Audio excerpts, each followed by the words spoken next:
Hey everybody, sorry that these last two countdowns have been really delayed as of late.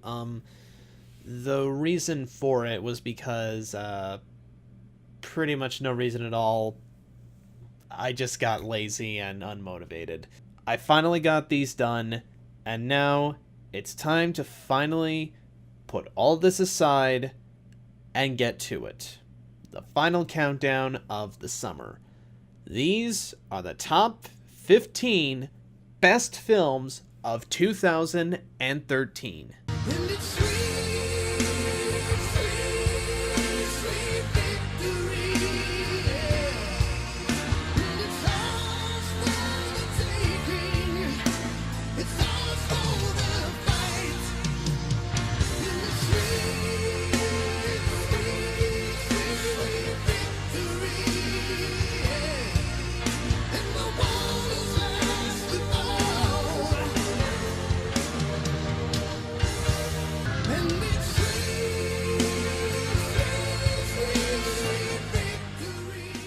Number 15, Side Effects. Steven Soderbergh has really showcased some enticing work over the years, and Side Effects proudly joins his filmography well. The film is about a young couple who seem to have very struggling issues in their sex life. When they are prescribed a medication to help, it ends up with the husband being killed, and the new doctor now has to figure out if the cause of it was the wife or the medication's side effects. People who take prescription drugs can often be wild cards altogether, and to see this film dive into the world of that is very interesting, as it makes you wonder, are the drugs really making people go crazy, or are those people themselves crazy to begin with? It's got a very similar vibe to the film Shutter Island, only more focusing on the drugs that the patients are given, and the performances, particularly from Jude Law and Rooney Mara, are some of the finest that they've given. It really isn't an easy film to sit through, but when you take the time to experience it, it's definitely a film you're probably going to want to revisit again.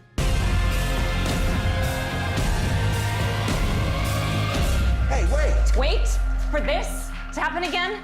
These prove everything. Destroy that before it destroys you.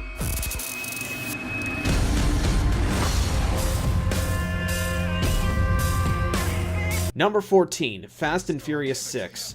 When it comes to some of the big, long-running franchises that have hit theaters as of late, the Fast and Furious franchise manages to go from being a simple Point Break knockoff into one of the most fun blockbuster events you can imagine. In this installment, Lenny is revealed to still be alive and now working with the criminal Owen Shaw, all while under amnesia.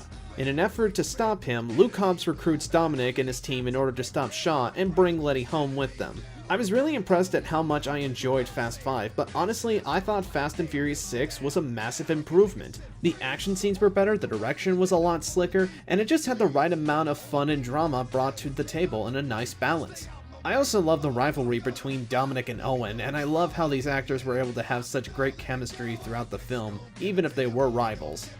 And let's not forget, it's also the level of fun that Bullet to the Head and Machete Kills were trying to recreate, but just couldn't get the job done.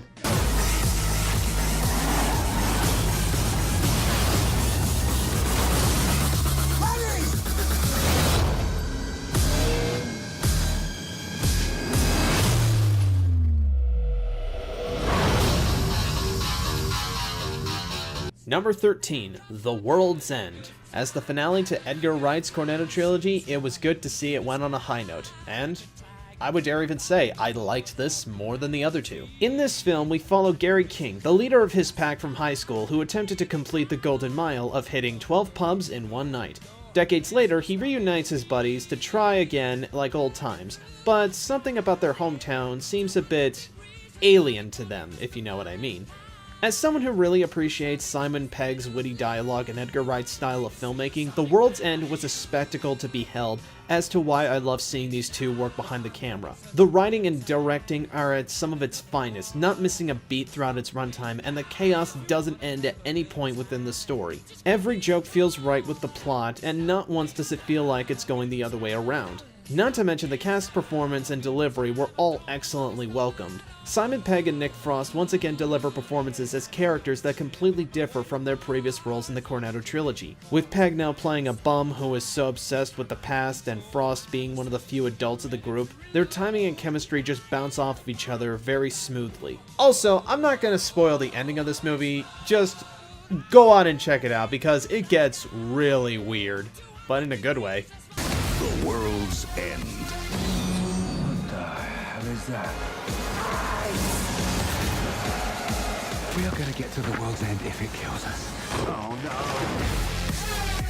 no. Number 12. Carrie. Remakes of horror films don't usually always happen to the best success. However, 2013 actually had two pretty damn good ones, one of which we'll be getting onto later in the list, but let's talk about this one. When it comes to Stephen King movies, the original Carrie, directed by Brian De Palma, is often hailed as one of the best. Even before this new film was released, you already had some people dismissing it as an unnecessary remake. And as somebody who's read the book before, I highly disagree. This new Carrie is not only a damn good movie, but I would dare even say it's better than the original. Now, before you stop dropping F-bombs, I think it's important to first ask why I love this. So, why? Well, because I think it handled the message of the book much better. You see, while Carrie is technically a horror story, the original message of the book centered around being careful about who you bully because they might be dangerous than you think. The 2013 remake of Carrie was of course directed by Kimberly Peirce, who's best known for her Oscar-winning film Boys Don't Cry. Peirce is someone who knows how to direct a film centered around that subject matter very perfectly, and this film is proof of that. Considering that bullying is still a problem that we face in our day-to-day society, a remake of Carrie actually is unnecessary, and I applaud them for doing such. The performances were especially great. Chloe Moretz was a good choice to play Carrie, representing that antisocial outcast persona exceptionally well. Julianne Moore gave a much more chilling performance as Margaret. Judy Greer is a great Miss Desjardins, and actually being called Miss Desjardins. Gabrielle Wilde and Ansel Elgort were a much more supportive Sue Snell and Tommy Ross, and Portia Doubleday was a much more despicable Chris Hargensen. Each of these characters had much more development with each other, especially when it came to Carrie and Margaret, showing us scenes like Carrie not wanting to be picked up by her. You get further knowledge that this is a bad relationship between parent and child. I would go in further, but I already did a review looking over both the original and the remake last Halloween, so if you want a link to that, I'll put it in the description below. So let me conclude by saying not only is Kimberly Peirce's Carrie fantastic, but I would definitely say it's the most underrated film of 2013.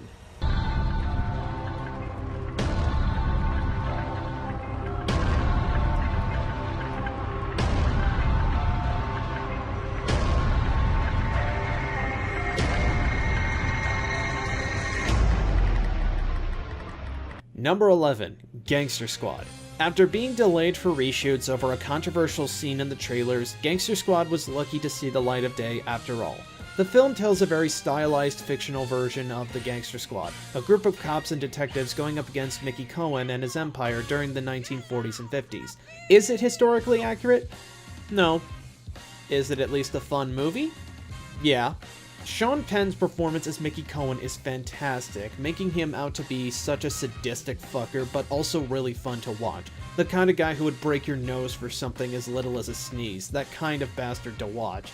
I also really got a kick at the Gangster Squad themselves and how they work together. Josh Brolin, Ryan Gosling, Robert Patrick, Anthony Mackie, Giovanni Ribisi, and Michael Pena. You really get to know each of them, and they all manage to work off of each other quite well, like a team should. And it's their development that makes the action scenes even more investing. It's kind of a shame we don't get crime thrillers like this with gangsters involved, because, you know, I kind of find those to be more entertaining than most action movies. Can't shoot me. You're a cop. Not anymore. Number 10.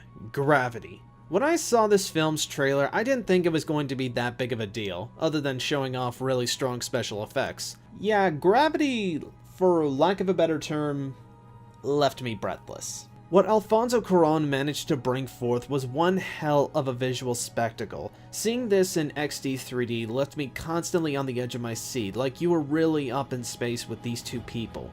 And they were characters that you had an emotional attachment towards. You cared about what was gonna happen. You were panicking when they panicked, and you were trying to conserve air just as much as they were.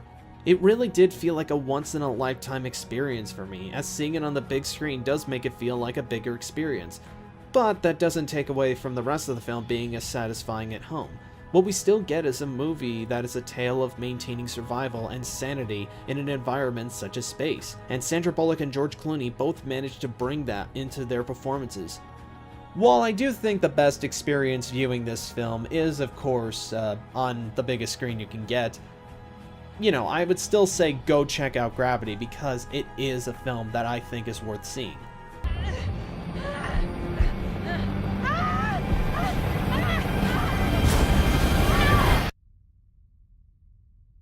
Number 9, Pacific Rim. Oh, I can hear all of you haters just coming at me with your torches and pitchforks. But I don't care. I loved Pacific Rim. It was a movie that gave me everything that I wanted from a summer blockbuster. It gave me humans piloting robots, kaiju battles, and it was fun. Fuck Transformers, Pacific Rim is where it's at. It truly made me feel like a kid again, reminding me of the days of when I used to watch G Gundam or any show that had giant robots and monsters duking it out. Guillermo del Toro still remains one of my favorite visionary directors working today, and this film is no exception to his greatness. It's a shame that this film wasn't as successful as it could have been when it was in theaters, but at least it's still getting a sequel. Sure, Guillermo del Toro may not be returning to direct it, but hey, he's still on as producer. I'll accept that. It is pretty cool.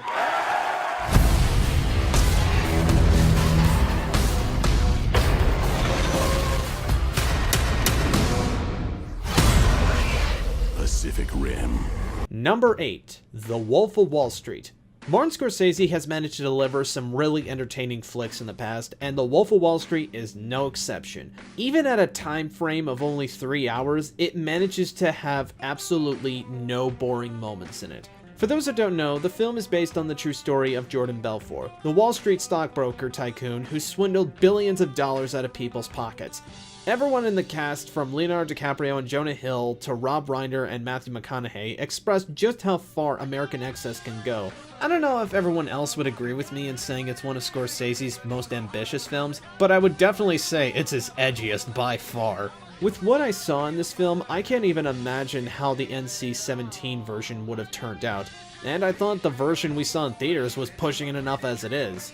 I mean, this film was already crazy enough as it is, breaking the record for the most F-bombs dropped in a movie, but to also open up the film with DiCaprio snorting cocaine out of a hooker's ass, and having him give CPR to Jonah Hill while downing cocaine to the Popeye theme, you can't get any more crazier than that. The show goes on. They're gonna need to send in the National Guard to take me out, cause I ain't going nowhere. Number 7, American Hustle. The best word that describes this film is sexy. And for that, it's definitely the sexiest movie I've seen in the past few years. Sure, it may not be the over-the-top kind of sexy that The Wolf of Wall Street was, but it still has a lot of plentiful moments to where I would say, I liked it better than The Wolf of Wall Street. I've always been fascinated by the works of David O. Russell, and here with American Hustle, I find it to be one of his best yet. I really like the different directions that make your head spin with this film, as you always expect something only for it to go completely the opposite, having you sucked into the film much more. And Christian Bale, Amy Adams, Bradley Cooper, Jennifer Lawrence, and Jeremy Renner are fantastic, and every scene with even one of them lights up like a candle. I also like the lighting and the look of the film, it just feels very 70s.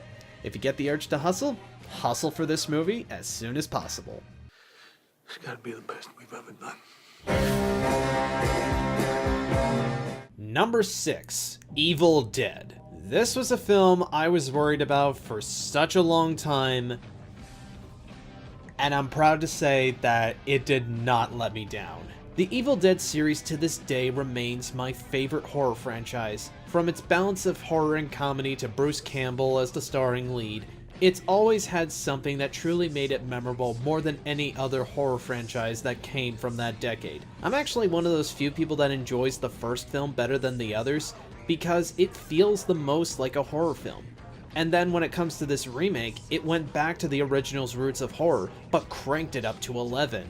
This reimagining of my favorite horror film was done with the best amount of care in a long time, thanks to the original trio Sam Raimi, Robert Tappert, and Bruce Campbell filling in as producers. Hell, even Sam Raimi admitted that this film is closer to his original vision that he wanted to do back in the 80s.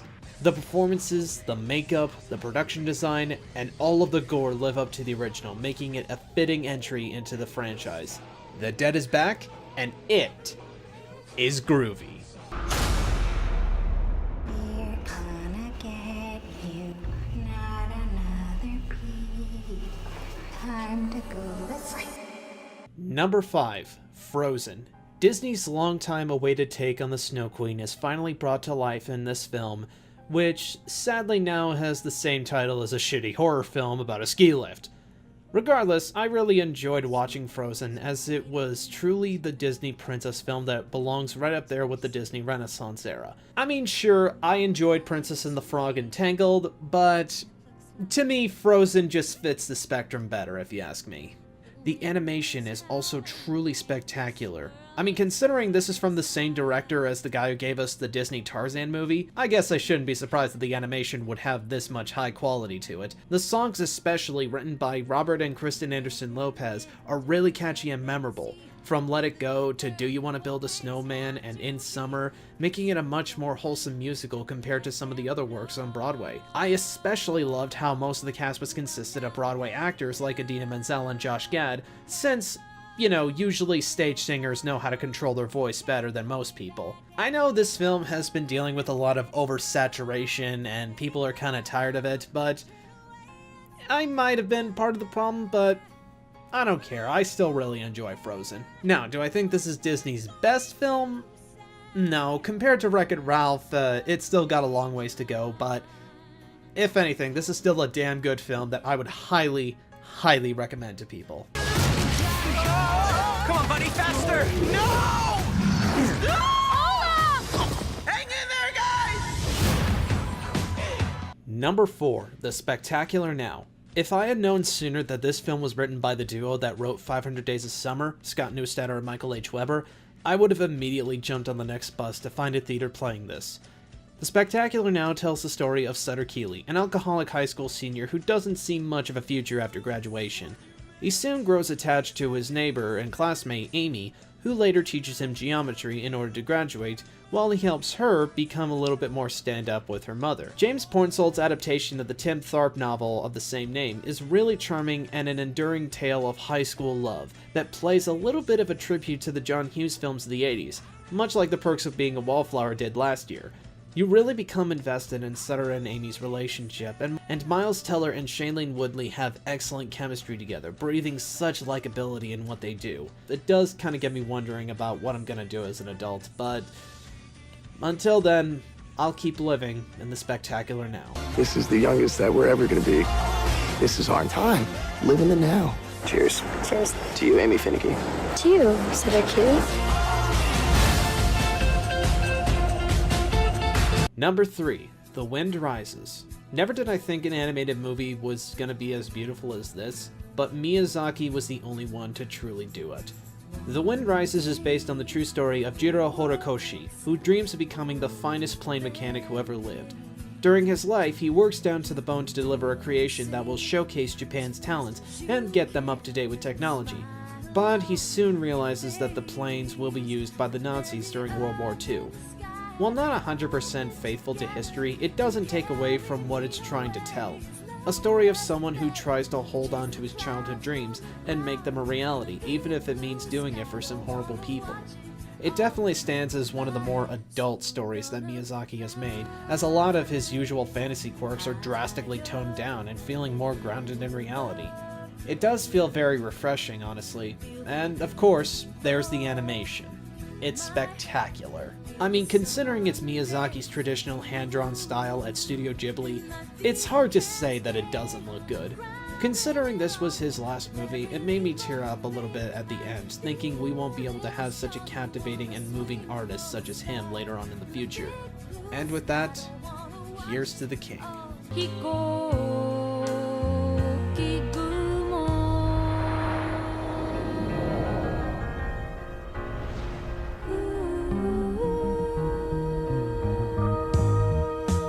Before we hit number 2, let me talk about a couple films that didn't exactly make the list, but I wanted to talk about regardless. And those films are Lone Survivor and 12 Years a Slave. These were 2 of the 3 films I was really considering for the number 2 spot, mostly because they centered around the themes of survival, humanity, and faith in one's optimism. And they managed to capture those themes exceptionally well, and I applaud them for such. Lone Survivor in particular deserves much more praise, especially on Mark Wahlberg's performance and Peter Berg's fantastic direction. 12 Years a Slave, we all know, is the Oscar darling of 2013, so I won't repeat what everybody else has been saying about it. It's fantastic, and I think everybody should go out and see it. However, the film that managed to actually do all of those themes really damn well, better than those 2, is a film that not too many people were talking about. Number 2. Prisoners. This film is probably the most emotionally exhausting experience I've ever had with a movie. Prisoners tells the story of 2 families, the Dovers and the Birches, who around Thanksgiving lose their 2 youngest daughters in a kidnapping that involved a mentally challenged guy as a main suspect.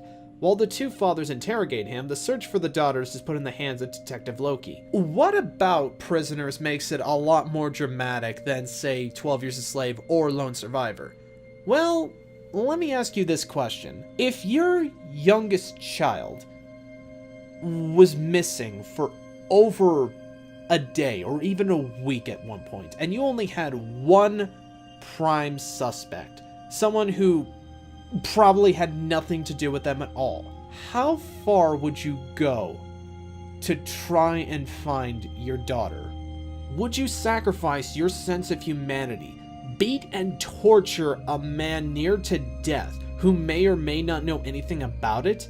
Well, with this film, director Denis Villeneuve and writer Aaron Guzikowski, I hope I'm pronouncing that right, show such a dark and brooding level of how demented and insane you can drive not just a man, but a father.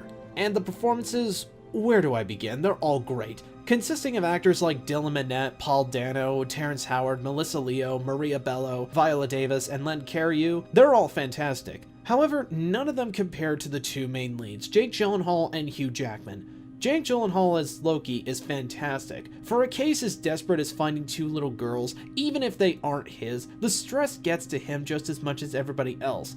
Every hour feels like a week and nothing seems to lead him in the right direction. But easily the best performance by far from this movie is Hugh Jackman as Keller Dover. Let me just say this right now. I loved Hugh Jackman in Les Miserables, but Keller Dover is easily Jackman's best performance. And I'm just gonna say it right now, his performance is scarier than any horror film that came out in 2013. I mean, hell, just watch the hammer scene in this movie. It's frightening. You're doing this to yourself. Just tell us. Tell me. Tell me! Tell me! Tell me! Tell me! Where's my daughter? Where's my daughter? After that scene, I knew this was going to be a harsh thriller to sit through. And if you're looking for some strong filmmaking with performances that'll scare the shit out of you, seek this out immediately. You will not regret it. I know you know where they are. Where's my daughter?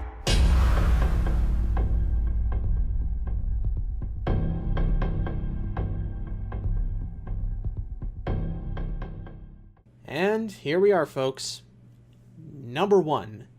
My favorite film of 2013 is The Way, Way Back. I loved the chaotic nature of The Wolf of Wall Street. I had one of the funnest times watching Pacific Rim, and I was emotionally exhausted with Prisoners.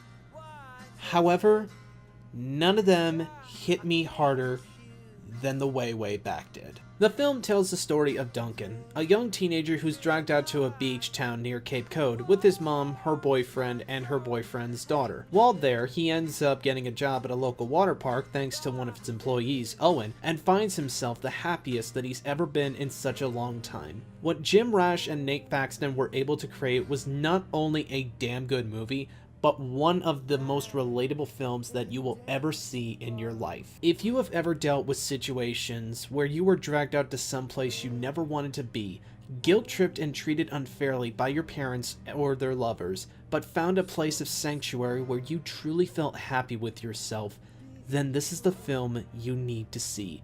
Toni Collette and Steve Carell reunite from Little Miss Sunshine, this time playing the mother and douchebag boyfriend, and it was really nice to see a true turning point for both of their ranges as actors. Not only that, but you get some good supporting performances from Allison Janney, Anna Sophia Robb, Rob Corddry, Amanda Peet, and Maya Rudolph, Nate Faxon, and Jim Rash as water park employees. But, of course, the two performances that really make this film are our leads. I think a lot of people my age can relate to Duncan's dilemma. Divorce or any separation of parents can have a rough effect on their children, and Duncan is no exception. And considering his mom's new lover is an ass, it's an even more difficult thing to adapt to, especially when you watch the film. Liam James delivers a very strong performance as Duncan, and I'm hoping the best for his future. However, he truly shines best when he's on screen with Owen, played by Sam Rockwell. I'm not lying when I tell you that, after watching this movie, Owen ended up becoming one of my absolute favorite characters. He's the kind of laid-back smartass that you really grow attached to the minute you start up a conversation with him. The kind of dialogue that he shares with Duncan will make you laugh, raise an eyebrow at, and cry all at once as you watch him and Duncan grow a stronger bond with one another. He sort of becomes the older brother/father figure that Duncan really needed at this time. And to me, that's an example of a perfect bond between two people. And yeah, I don't think there's much else for me to add, aside from I just end up watching this film every time summer comes along. And with that, I'll leave you with this. The Way, Way Back is not only my favorite film of 2013, but I would dare even call it one of my top 10 favorite movies. You got a hell of a kid here.